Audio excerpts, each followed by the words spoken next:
స్త్రీ తన స్వాభావికమైన ధర్మమును విడిచిపెట్టి స్వాభావిక విరుద్ధమైనటువంటి ధర్మములోనికి అడుగు పెట్టింది.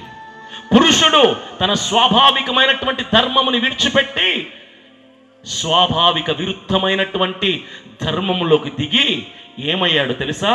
స్త్రీ మీద, పురుషుడు పురుషుడి మీద కామతప్తులైరి అని రాయబడి ఉంటుంది. అక్కడ కామతప్తులయ్యారు. ఎవరో తెలుసా?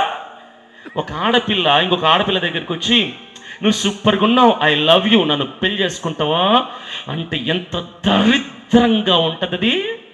దరిద్రంగా ఉంటుందా ఉండదు అది. ఒక మగాడి దగ్గరికి వెళ్ళి, నీ సూటు సూపర్గా ఉంది, నీ కోటు సూపర్గా ఉందిరా, దా మనిద్దరం పెళ్లి చేసుకుందాం అంటే ఎంత నీచ నికృష్టంగా ఉంటుంది అది. ఉంటుందా ఉండదా? ఈరోజు అలాంటి పరిస్థితులు ప్రపంచం జరగట్లేదా? చట్టం అనుమతించేసింది. దేనికో తెలుసా? మగాడు పెళ్లి చేసుకోవచ్చు, ఆడదాన్ని పెళ్లి చేసుకోవచ్చు. ఎవరు చెప్పారు? బైబిల్లో రాయబడింది. ఈ పరిస్థితులు ఎవరికి వస్తాయి తెలుసా? ఎవరినైతే దేవుడు చెయ్యొదిలేస్తాడో, ఇక మీ బతుకులు నాశనమైపోయినాయిరా, మీ బ్రతుకులు ఇంకా పరిశుద్ధతలోనికి రావు అని దేవుడు విసిగిపోతాడో అలాంటి వాళ్ళని ఆ స్థితికి వదిలేస్తాడు. స్త్రీని ప్రేమిస్తుంది, పురుషుడు పురుషుణ్ణి ప్రేమిస్తాడు. ఆడపిల్లని పెళ్లి చేసుకుంటే మగాడిని పెళ్లి చేసుకుంటాం. ఈ మధ్య హైదరాబాదులో, ఈ మధ్య గుంటూరులో, ఈ మధ్య విశాఖపట్నంలో, ఈ మధ్య మెడ్రాస్లో మగాడు పెళ్లి చేసుకుంటే చప్పట్లు కొట్టి సూపర్ అని పొగడ్తలతో ముంచేస్తుంది సోషల్ మీడియా మొత్తం కూడా. మగాడిని పెళ్లి చేసుకుంటే,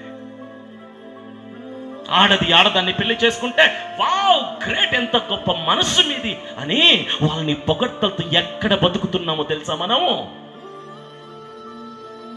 దిస్ ఈస్ ద వరల్డ్. నీచమైన స్థితిలోకి దిగజారిపోతుంది ప్రపంచం రోజు రోజుకి. కారణం ఆ దేవుని పరిశుద్ధతను మరిచిపోయిన మీరు ఆ దేవునికి కోపం, ఆవేశం పుట్టిస్తే జరిగే వైపరీత్యాలు ఈ రీతిగానే ఉంటాయి. దేవుడు వదిలేస్తే మగాడిని పెళ్లి చేసుకోవడమే జరుగుద్ది. అందుకే 28వ వచనంలో ఉంటుంది, మీరు నన్ను మరచిపోయి ఉన్నారు కనుక నేను మిమ్మల్ని భ్రష్ట మనస్సుకు కొలాప్స్ అయిపోయింది జీవితం అందరితో. దేవుణ్ణి మర్చిపోయారు కాబట్టి, దేవుడు మిమ్మల్ని గుర్తుంచుకున్నాడు కాబట్టి ఇంకా మీలో పరిశుద్ధత అనే మాట వినపడుతుంది మీ చెవుల్లోకి. లేదంటే మీరు ఇక్కడుండరు. మీరు ఇంకా దేవుని సన్నిధిలో ఉన్నారంటే God is giving one more opportunity. గుర్తుందా? కరోనా ఎందుకు వచ్చింది? Sweep out. సేవకుడు లేడు, ధనవంతుడు లేడు, శాస్త్రవేత్త లేడు, సినీ హీరో లేడు, ఉన్నోడు లేనోడు, పేద ధనిక, చదువుకున్నోడు చదువులేడు, తేడా లేకుండా అందరిని ఊడ్చుకొని వెళ్ళిపోయింది కదా కరోనా వచ్చి. ఎందుకు అన్నారు కదా? దేవుడే కారణం. దేవుడే. నీ బుద్ధి సరైంది కాదు కాబట్టి ఆయన పరిశుద్ధుడని జ్ఞాపకం చేయటానికి, పరిశుద్ధులుగా బ్రతకమని చెప్పటానికి దేవుడు చిన్న వార్నింగ్ ఇస్తే పోసుకున్నారు ప్రతి ఒక్కరు కూడా.